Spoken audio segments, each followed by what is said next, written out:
munsi Keza agiye kutwereka ibikoresho biri mu nzu iwabo.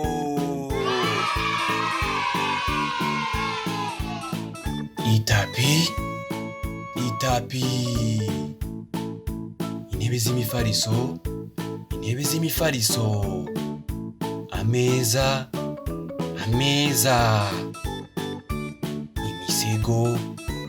imisego,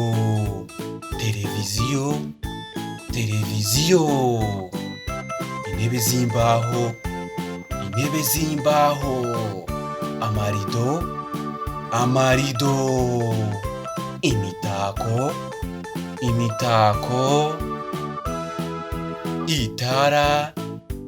itara.